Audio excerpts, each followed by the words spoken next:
Hi, my name is YulianaFrancie. I am a corporate strategist turned into, I call it conscious business coach, if that probably fit the frame.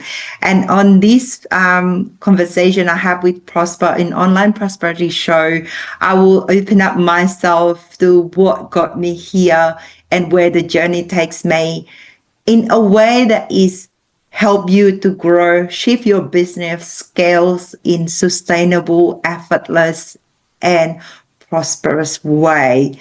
Now, obviously, tune in and listen more on an Online Prosperity Show.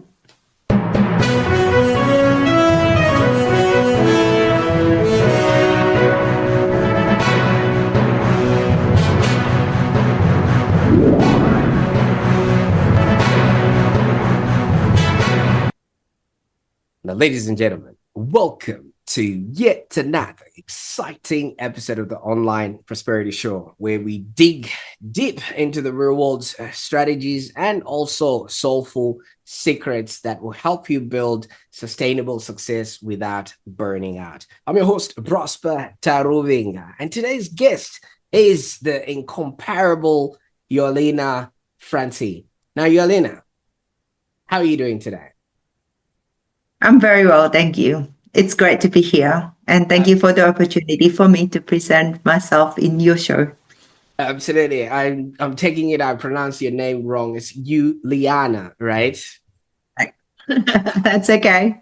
Absolutely. Now, for those that are meeting Yuliana for the very first time, she's a CPA qualified strategist, best-selling author, and the creator of the SHIFTMethod.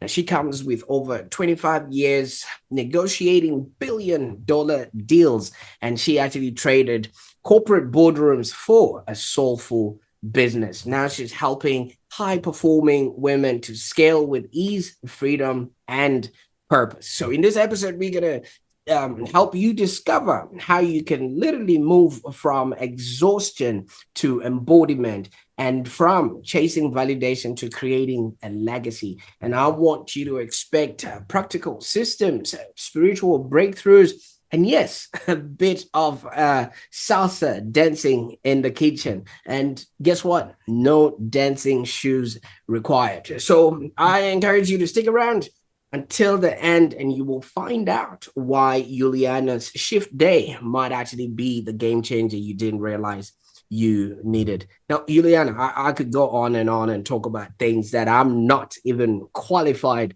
to talk about. You actually walked away from from billion-dollar boardroom tables, and you actually ended up dancing barefoot on your kitchen. Hopefully it wasn't on your kitchen table, right? No, cool. Not on the kitchen table. I think my partner would love that part, but yes, no. I do love still, the dancing part of me. On the odd occasion, I would go out and dancing at night. I enjoy dancing salsa and bachata. It's a bit of a new discovery actually about myself after my spiritual awakening, interestingly. Absolutely. And thank you so much for opening that up. So tell us a little bit about the background of you doing billion-dollar deals. What was that like, and who was Yuliana at that time? Well, I guess Yuliana at the time is, I would say, someone that needing so badly a validation of how good enough I am. And that's through ticking all the boxes that, our society, our parents told us to do, which is, get a college degree, get a job, climb the corporate ladder, go as high as you can. And that experience started when I came to Australia when I was 18 years old, immigrated alone. That's about 27 years ago. So I started to, I came to Australia. I call it kind of accidentally, in a way, inspired by universe nudging me along. What happened is a cousin of mine who was studying in here said, look, why don't you come and, Australia, study with me, everyone say how good it is, and he's been here for a year before. So 6 months later, I packed everything, finished high school, and came to Australia by myself. I started to attended uni. I went to UTS, study accounting and finance, built my career from there, and work around large corporation in Australia. I worked for a manufacturing company. To my last role was with the Australian largest logistic company. Absolutely. And yeah, but what I found myself a thing about, I was so burnt out on the role, and I felt my life was not fulfilling. Interestingly, I wrote a book, which is the best-selling book that had a praise from Jack Canfield, to myself, obviously, as the first reader. When you write a book, you pretty much write it for yourself first before you write it for someone else, for your reader. A book of how to live your life on your own term by unbecoming you, by redefining who you are. I never have a gut to actually follow my own advice, you call it, what I wrote in a book, until about 5 months ago, where I throw everything out because I just could not be there anymore. I could not go through all this commercial deal. I couldn't go through all this sitting and go through all the strategy meeting with all the operational stakeholder anymore. I just felt like my life was so empty. I've done nothing for myself or fulfilling my soul in a way. So that's pretty much how I end up here. Fantastic. And thank you so much for opening us up to that. Now, you did mention you arrived in Australia at age 18. Now, maybe you could take us a little bit back to the previous 18 years. It sounded like it was a whole different environment, a whole different language, and a whole different culture. Tell us what young Yuliana would have been experiencing at that time. Oh, young Yuliana is going through with so much stuff, being Chinese woman, Catholic at that time, grew up in a very small village of Indonesia. I used to make a joke that I don't think my city even exists in the world map because how small it is. But I felt destiny brought me here in a way. I was telling you when my high school, so say 8 months before I made that decision to come to Australia, I was in a high school and I was somehow found myself really, really good at accounting, which I also don't know how this come about. I went to an accounting competition to represent my school. And in that university, a lecturer pulled me to the side and said, I really love how you think. You have this very entrepreneurial spirit, very out of the box way of thinking. I think you should consider study abroad rather than in Australia. That was just an in there. But I guess when you go back to that question of what was young Yuliana, the young Yuliana was always a rebel because of this, the environment that she grew up being. I have to be that good girl. I have to be following everyone's rule. And I guess living in Australia on my own made me really thinking and rediscover myself, like who am I here, and who am I here to serve and contribute. The journey obviously doesn't end there, but because we know the end, where I end up still in a corporate where I had multiple discrimination, bullying, harassment stories, and it just go on and on and on because I was always found myself in a very male-dominated industry. Being very outspoken, Asians, it's not a very culturally fit for me. Absolutely. And thank you so much for taking us there. Now, you did mention you lived in a very small city, in Indonesia. And I like the joke about I don't know if my city is on the map there. I also come from a small city that's the size of a box, but nobody knows your name there.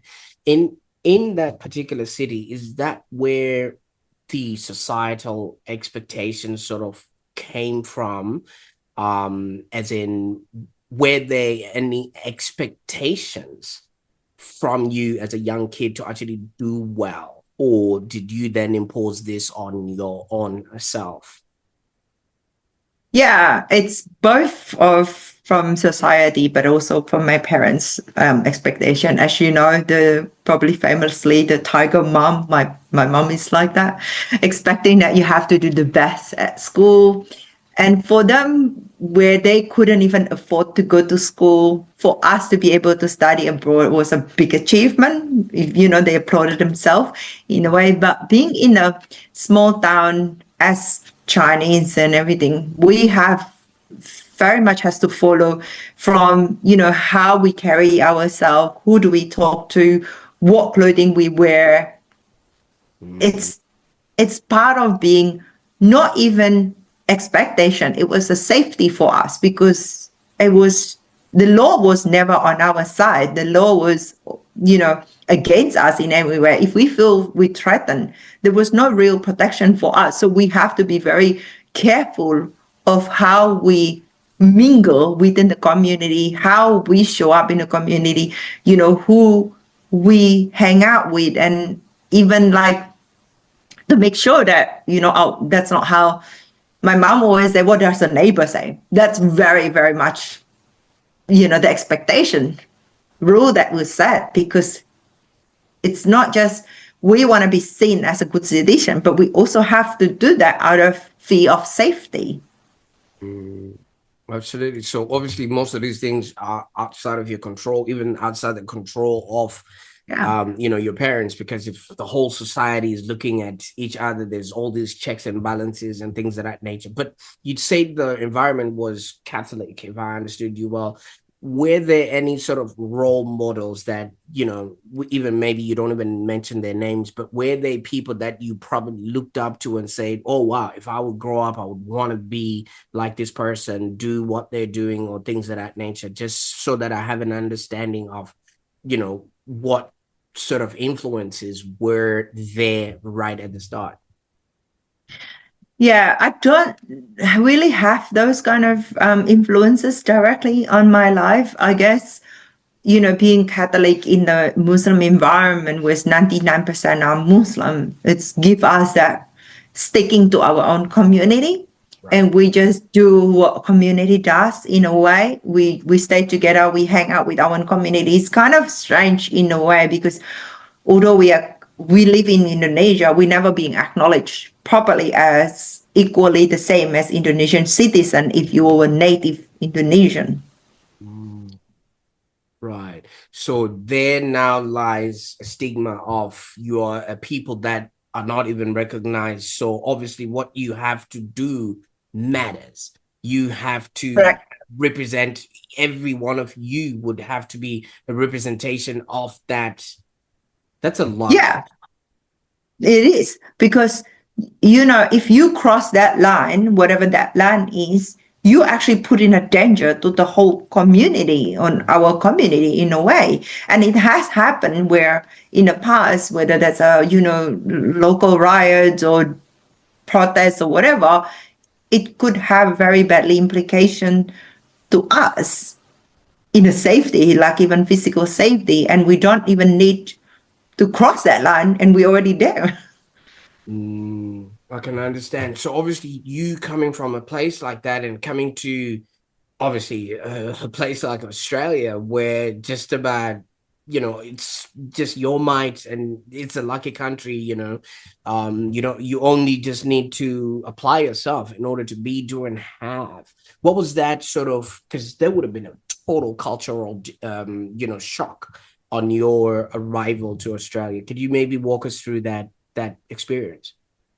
Yeah, I think when I first came to Australia, what I found is the freedom, obviously. And part of me craved that freedom very, very badly, not just from the society, but when I say my mom is a tiger mom, very dominant thing, like in a way it's, her way or the die way in a lot of parentings that I have to follow. They still have this belief where parent is right and parent knows better than you. So came to Australia where I don't have to make my own decisions on a lot of things, and I have the freedom to do a lot of things myself. Was very big shock in my system, in a way that it's good, but it's also strange at the same time. And I think how it shows up in even my corporate career, when I go back to that craving for the external validation, what I didn't realize, what I was still carrying that pattern of keep hinging. Everything that I do, I would work harder because I would, so that I get recognition, or I would put in more hours, more effort. Just, it's always there's more, because there's part of me that want to make sure that is safety. That our brain, our subconscious brain is always wired for safety. So that was what I knew as a safety, was being able to do more, but like just to make sure that I'm in a safe zone. It wasn't so much about initially for promotion. I wasn't going for promotion. I wasn't just to make sure that I'll be okay and I was recognized. And it is bad because I was in the age of burnout and exhaustion every time I was in a corporate role, and also then become the subject of bullying because unfortunately, your unconscious mind is looking for that, and you get that in different way. Understandable. And I can see that, because there's usually that whole, when you're wired to be the underdog, you always want to, obviously, like you say, do more, be more, and have more in such a way that even those people that are looking from the other side, who might not understand what you're going through, either might take advantage of that or might find a source of ridicule, which obviously on your part, it will just add to the fire, so that you continuously want to prove that, no, I am a better person. So you did that, and your career started really looking good on paper, but you still say you were burning out. Was there a point where you actually realized, nah, this is it? Or was there an emotion that came, or an event where the actual little straw broke the camel's back? Yeah, so about 10 years, 11 years ago, I had this, I call it the accidental awakening, because I've always wanted to leave corporate because part of me loved the entrepreneurial spirits, and, so I started doing different businesses. I had an e-commerce business, was quite successful. And then I had a skin clinic business that I was running. Now, as I was in one of the workshop to accelerate the business growth, I accidentally attended this part of the workshop, was called the quantum being. At that time, I have no idea what was called the quantum being. One of the tasks that I got to do by my mentor at the time was to write my life story in autobiography. In the autobiography form of main story of my life. And that moment, by the end of that 1 hour, I was sobbing, because what I see is still a little girl who's looking for that validation. From there, things change, and I feel this shift within me. So 8 months later, I actually left my marriage. We nearly 15 years into my marriage anniversary. We were together probably about 17, 18 years together, with 2 young kids. I woke up from that marriage knowing that even my marriage was just the replications of a pattern of behavior, and exactly copying and heading to the dysfunctional relationship like my parents have. This is what is so weird about your subconscious mind, because unless you break through the pattern keep replicating in different way of your life. And that's what I realized. So I had to walk out to choose myself at that time. Then things obviously didn't get better overnight. I lost the business. I had to go back to corporate again to build my life again. Until when lockdown happened, which is about 5 years now, that's when I started to write the book. That's where massive transformation happened for me, is when I realized a lot of things and I learned a lot of the psychological behavior of what I was facing really changed me and who I was. So back before this book, who I was, whether it's in relationship or it's in corporate, is Yuliana who never will speak up of putting herself first. Never understood who is she, who does she want, because everything of my existence was geared about fulfilling what do I need to do to be validated and accepted as being good enough.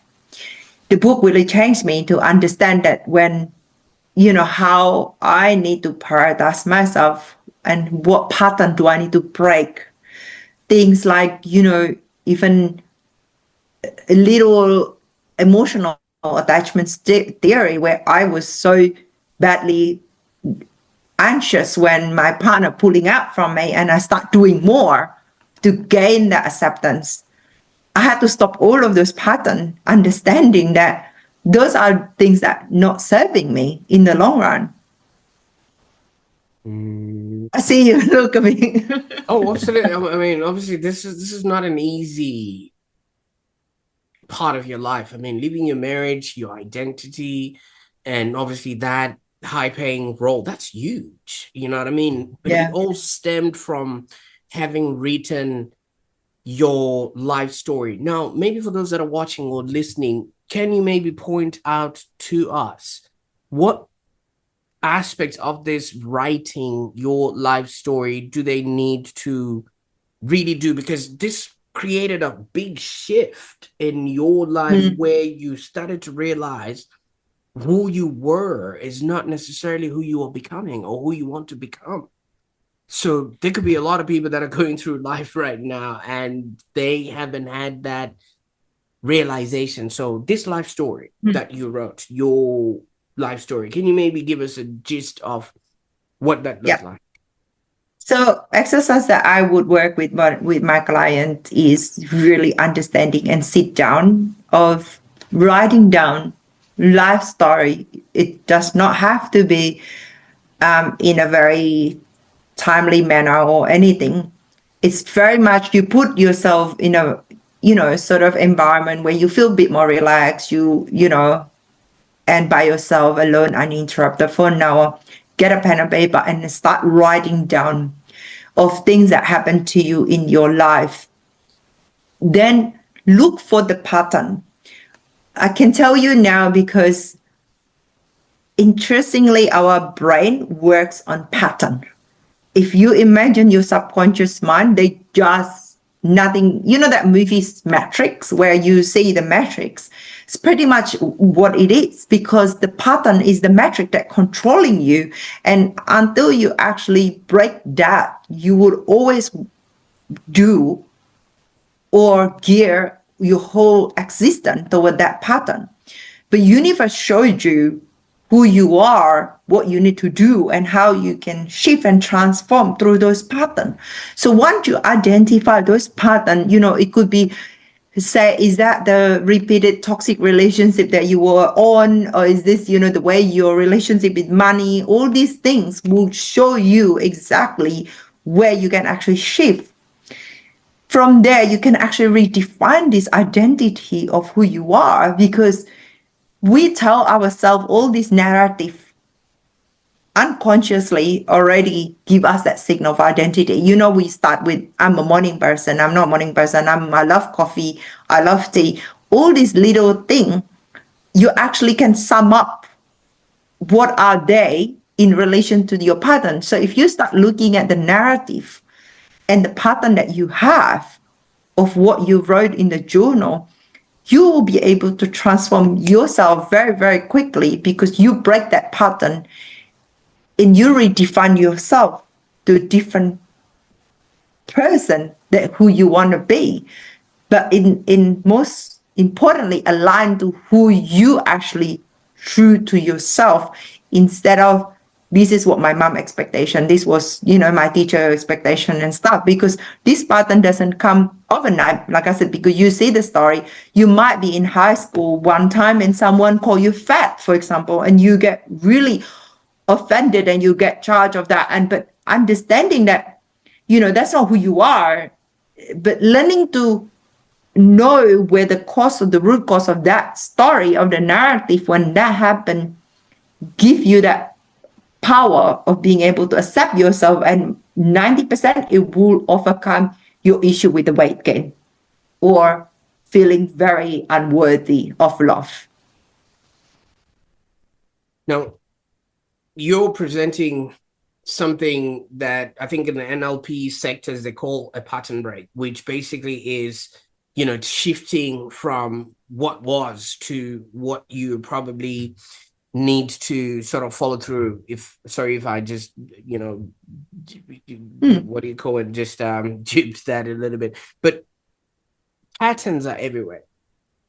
Mm-hmm. Your whole 18 years living in a small village, there was a pattern you had to follow. The way you dressed, right. The way society looked at you. Even I would think there's a pattern around getting married.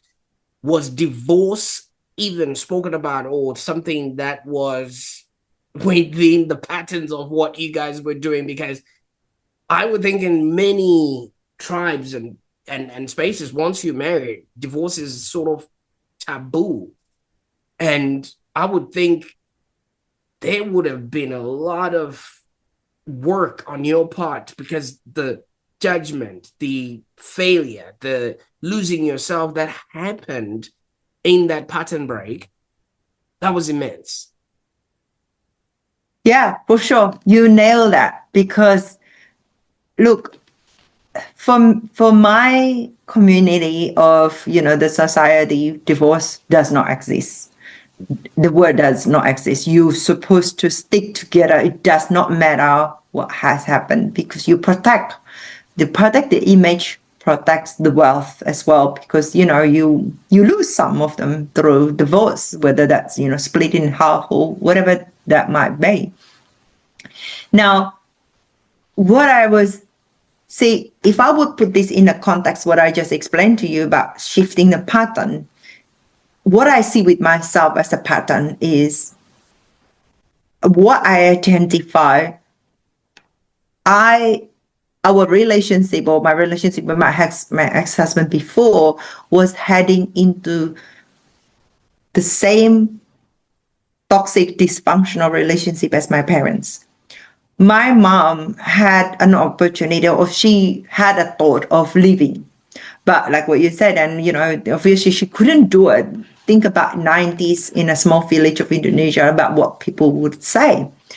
So for me, it was the first big break of this pattern, which is, you can also call it the intergenerational trauma. There's science and study that actually showed you that it carries through the DNA, this intergenerational trauma. So for me, it was never an accident. And I saw that I don't want to repeat this. I don't want my daughters to repeat this. And it's up to me to actually break that pattern, because otherwise the pattern will keep replicating again and again and again. So if you're moving from all that you have known and you're moving into a world of the unknown, the biggest thing that people fear is the unknown. What tools, systems, processes, patterns did you then incorporate in order for you to stand within yourself and affirm that the decision that you've made is the right one? Because half of the time when people make a decision, if they don't see 2 or 3 steps ahead, they just renege back into what it was and just continue with that pattern in of itself. Correct. I think most people, they don't take, I call it the courage to change, unless the pain of staying is greater than the pain of changing. So once they head into that situation where Staying in the same situation is no longer comfortable. Unfortunately, we complain about it, but we found the comfort of staying in the same state of mind. They usually will stay. And this is why you found that a lot of people, have that near-death experience and other like really traumatic, and they suddenly going through that and become very different person because they see themselves that is, they can't fit into that same thing. To me, you can go through that as change, and universe would always encourage you. I say encourage you to change. Usually start with the little pebble to move you along. Then it's come the bigger rock, and the next thing you will hit the wall because you haven't made the move. Or we can also instigate change that is not coming from the place of uncomfortable pain and fear and trauma, but we actually leading ourselves and creating that change because we know the only way to survive in the world is you grow. You either grow or you die. So if you grow through your own idea, your own willingness to move, that is usually a lot less pain than if you are being pushed to grow. The way to do that is actually create an identity. This is what a big thing with my SHIFT framework is, redefining your identity, because you do things based on your own identity, right? Like a simple example, if you call yourself a vegetarian, normal behavior, you will not eat meat. It's very simple. If you start identifying yourself as I'm being fit and healthy, you usually will eat healthy, you go to the gym. So this is how we relate to our own identity. Going back to that narrative and identity, we have this. We have it in every level of what we do. If we are a morning person, we will not sleep in. It's a very normal thing. So when you are embracing growth instead of you being pushed to grow, one thing that you really need to do is creating that identity, creating who you are, that you are growing an embodiment to that person who you are becoming.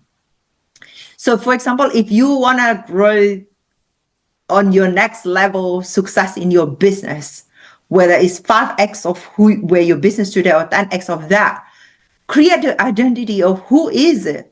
Who is the person that embodies this? Is that quality of leadership that I have today? Is that how I show up? Is that how I present myself? Is that how I speak up? When you start aligning all of this, universe have no way but conform to change your reality and speed up your growth to match that current vibration of who you are becoming.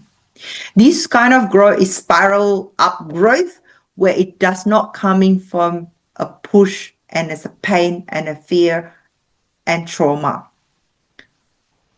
Does that make sense? Oh, absolutely. So it's not necessarily hoping you become a millionaire, but you become the person that creates that $1 million within yourself, and that now becomes the whole embodiment of it, because $1 million just doesn't appear unless you've become the person, which then validates that whole scenario where people that have won the lottery, because they haven't become that person, that's why they lose that money. Now, you did hint on your methodology, the SHIFT methodology, and I think this is something that you work people through. Could you maybe just give us a highlight of what it is, what it does, and who needs it?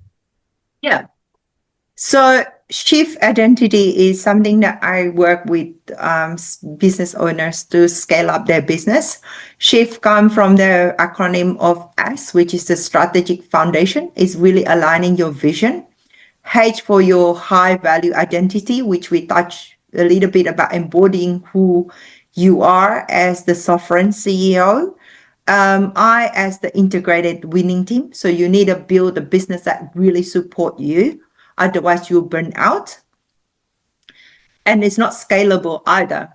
And we F as being flow-based structure that grow and scalable and sustainable for you to achieve that next level of growth, and T for the try and profit, because we often focus so much on the revenue where we don't focus on the profit. But what's important is not the revenue. What's important is the profit. And I think this is where a lot of business owners, especially when they're coming from solopreneurs kind of business, they don't prepare themselves to scale up in a way that is sustainable for them, because they're so used to do it themselves. They want to do everything themselves, and they do things in a way that they're comfortable with, right? So when we're talking about that embodiment, let's say you want to 10x your business. That 10x of the business, if you ask, you have a question, a real hard question, is your business today sustainable if you have 10x of revenue tomorrow? Most of the time, the answer is no. So this embodiment is not just like woo-woo in a way. If we start talking about, it's a cross alienation between science, practical, energetic in a way. One is, yes, you cannot attract who your next level of business without actually become another person that already embodied this, which means, are you placing yourself as a CEO that creating a 10 or building a 10x business today?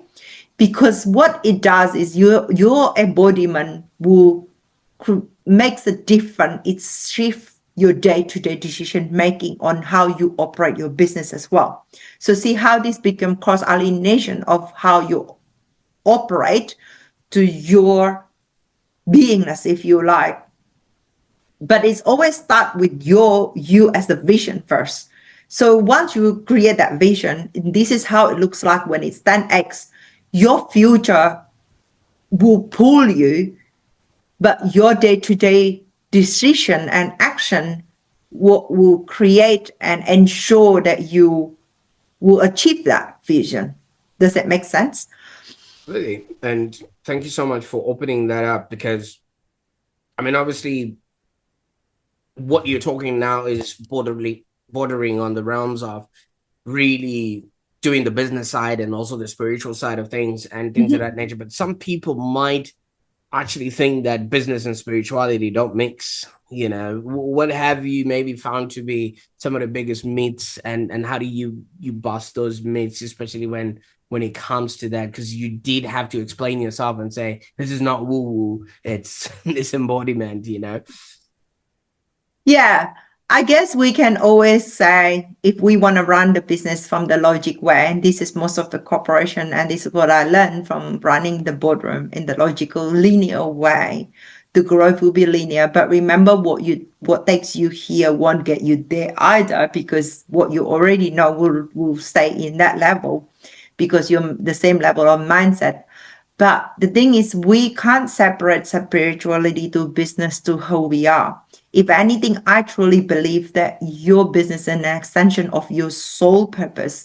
It's how you show up in the world. And this is, we're talking now about legacy, because you create a business because you want to do something. You want to contribute. Yes, you want to help someone through your product or your service, because you know there is someone that has this problem. You want to solve that problem, and there you are. That's your product, your service. Now, you can't really separate who you are as a spiritual being from how you run the business. Because if you start separating them, it's like, who is the master?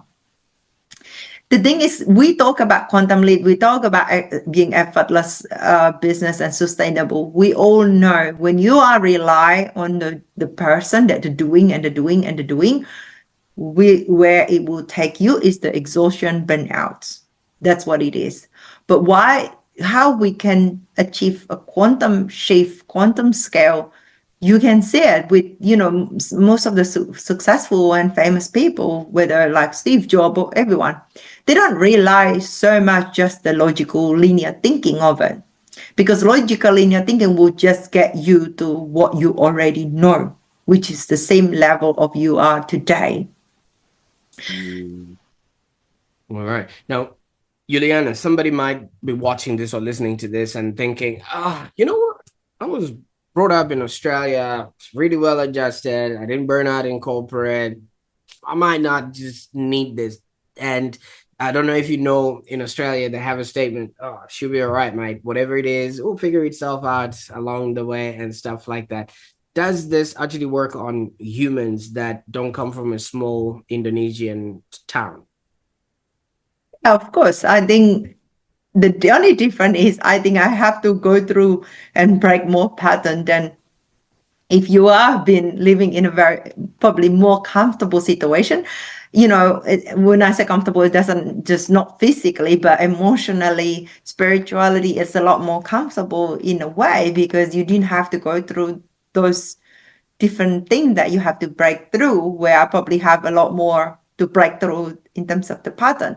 But the thing is, come back to what I said before, if you're staying in the comfortable situation, you're not going to grow. You're going to stay where you are, and you're going to die, in not physically die, but spiritually die or mentally die, which means your circumstances would outgrow you. For example, people panic about how AI will take over our job, we lose our job and things like that. Well, there are two different ways of understanding or taking this charge. Is one, you let it happen, and one day you may lose your job. In that way, that's what I'm calling the dying, because you're losing your skill. Or you might be able to just you grow with it and grow. How can it help me? How can I actually jump into the fast lane and making more money and help people? It's all about perspective. But see, we're coming back to that again. What is the vision that you're saying? If your vision is you are happy and comfortable with your life today, and I think sadly sometimes I have to say that a lot of Australians, we are very comfortable because we are in a very comfortable position in this country, right? You just need an average job. You can go to Bali for holiday and you have decent place. You can afford pretty much everything that you want in life. That that when I grew up in Indonesia, it doesn't work this way. You have to fight for every dollar that you put in at the table to put the food on the table. Now the thing is, the spirit comes from it. It's a bit different, but that's coming back from character building. If you're going to be an entrepreneur, this kind of character where you are going with the flow and being comfortable, I don't think it will work.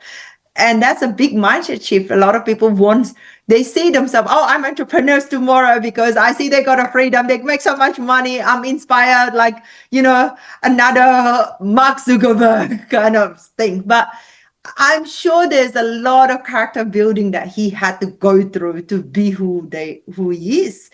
And if you're just happy to just being employed, go to Bali once a year, I'm sorry, but I don't think entrepreneurship will be the answer for you. We see the glamour of the entrepreneurship, you become this, instant influencer and TikTok or whatever. But what did we have to go through? How many nights you have to cry, call yourself because you couldn't face another challenge tomorrow? That's what entrepreneurship has to do. I think if you want to grow fast, be an entrepreneur. If you don't want to grow, don't be an entrepreneur.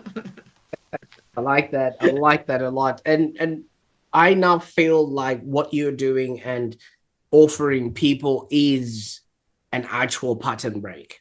All right. So everybody's just lounging, living, enjoying, like you're saying, going to Bali, doing whatever they're doing. But what you're really getting them to do is have a reflection on themselves, to really look at reframing their identity, their energetic realignment, and just really show up in a way that they are able to serve. And it's like a rite of passage, where you literally have to go through certain things. And once you're brave enough, you now come back and you can lead your own tribe. Now, for those that are not initiated and maybe don't quite know what their next logical step would be, where can they go on the internet to find you, Yuliana? Oh, I think my website is called YulianaFrancie.com. That's where you can make a start, or maybe just even read my book. I have had a lot of feedback that people change the way they look at themselves when they start reading my book. The book is more like a journaling. I call it the 21 days to live life on your own term. It's very much understanding who you are, what is it, and how is it that your pattern and how you show up in the world. And I think it's pretty much, as it says, it's I'm becoming you. It really helps you to dig deep about who you are and how you want to show up in the world. Absolutely. And for those that are watching right now, I'm going to be putting all those links in the show notes so that you can actually connect with Yuliana there. But also, if you're listening to this right now, or maybe watching, if you've ever felt exhausted, maybe chasing validation or wanting to tick every box and chasing the proverbial societal expectations, just drop a comment in the bottom there and tell us your story. Maybe you and Yuliana have so much in common than you could ever think, and she might actually be able to help you out. She'll be checking out all those comments as you post them. And yeah, it's just one of those things that you never know up until you find somebody who's been there, done that, and they can show you the way to do it cheaper, better, faster. Now, Yuliana, there could be people that are watching this right now that have maybe also experienced this, or are on the verge of entering their whole corporate journey, or even if it's an entrepreneurial journey, like you said, there's a lot of work that needs to be done. If you could speak to that corporate driven Yuliana of maybe say 10 to 15 years ago, spreadsheets in one hand, spiritual longing in the other, and didn't even know they could dance salsa, or maybe they did but didn't allow themselves to express themselves, what sort of compassionate advice would you give to that young Yuliana? I think your heart always know where the next life, I call it the next life, you will end up to be. And it's for you, and it's your job to really listen and follow your heart, because your heart speaks the truth. And I think when we are burnt out, exertions, or in a fork road where we knew we don't want to be there anymore, it's because we shuffle down of what is our soul calling us to do. And it's just coming back to that, coming back to who you are, who you want to show up, and what you want to contribute to the world.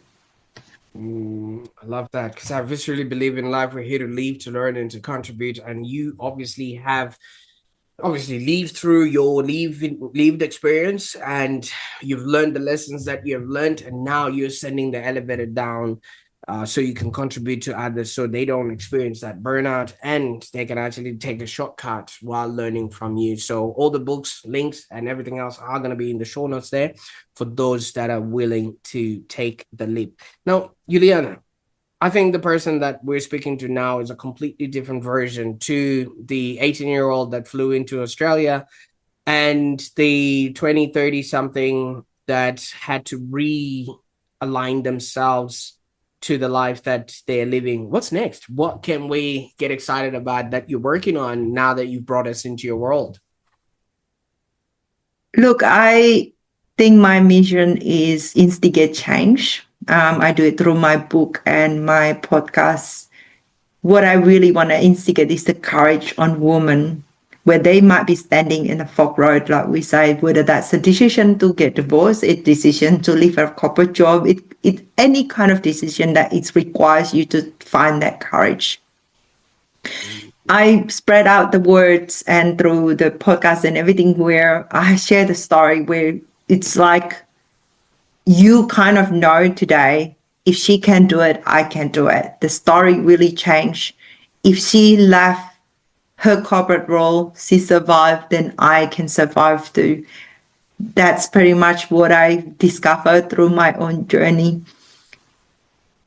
Absolutely. I love that. I love that. Now, Yuliana, I can't thank you enough for the time that we spent on the call today. I mean, your life story and your experience have so much value for a lot of people that haven't quite met themselves. And I feel like what you're offering people is that hand or that lifeline to say, hey, you too can be, do, and have a happier existence.